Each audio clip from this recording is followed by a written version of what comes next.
Dans l'épisode précédent, j'ai mentionné que lors de la nuit du Festival des Lanternes, Ming Taizhou a découvert que le peuple se moquait de l'impératrice Ma à travers des énigmes. Il décida de punir les deux personnes qui avaient créé l'énigme et organisé le jeu de devinette. Il ordonna à ses serviteurs de marquer la porte avec un grand caractère rouge fou qui signifie bénédiction ou bonne fortune comme signe pour les identifier. Il prévoyait de les arrêter le lendemain des célébrations du Nouvel An. Ming Taizhou retourna furieux au palais.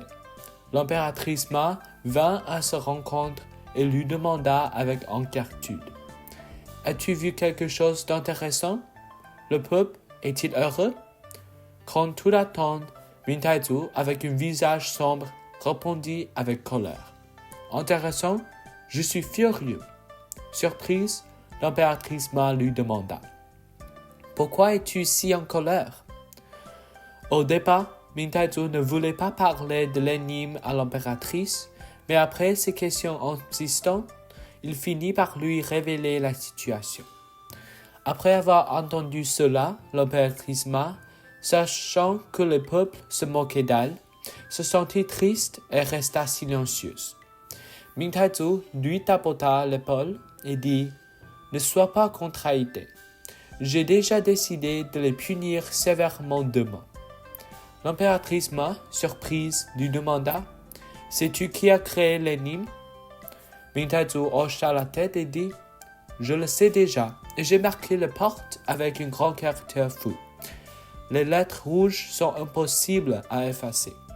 Demain, il suffira de trouver la porte marquée du caractère fou et de les arrêter. » En entendant cela, l'impératrice Ma devint très anxieuse et supplia Ming Taizhou: « S'il te plaît, ne punis pas le peuple pour une affaire aussi insignifiante.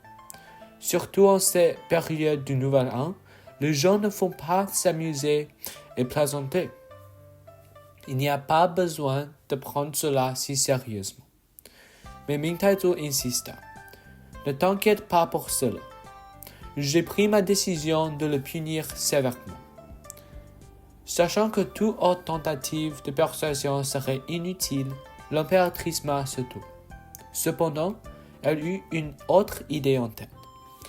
Après que Ming Taizhou se soit couché, elle envoya secrètement des gens écrire le même grand caractère fou sur la porte de chaque maison de la ville, utilisant une écriture et une taille similaires à celle des serviteurs de Ming Taizhou. Le lendemain, lorsque les soldats furent envoyés pour arrêter les deux personnes, ils entrèrent dans la ville et constatèrent que chaque porte portait le caractère fou, rendant impossible l'identification des coupables. Ils n'eurent d'autre choix que de retourner faire le rapport à Ming Taizhou. Ne le croyant pas, Ming Taizhou alla vérifier pour lui-même.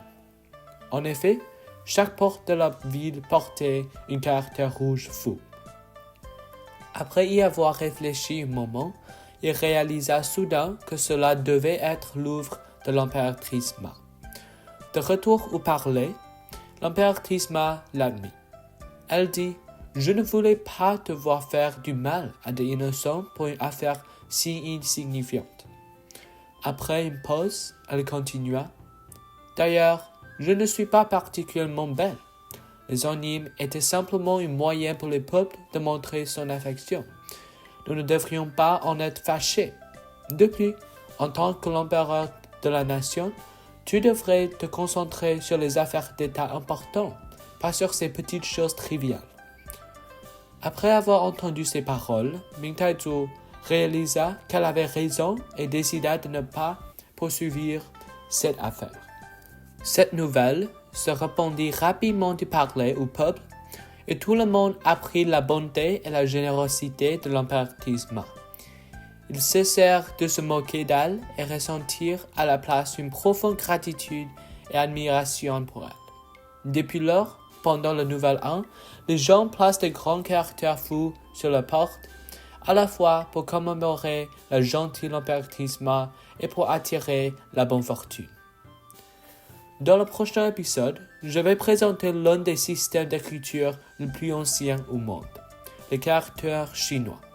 Rejoignez Voler avec moi pour explorer le monde des caractères chinois et apprécier la beauté de l'écriture.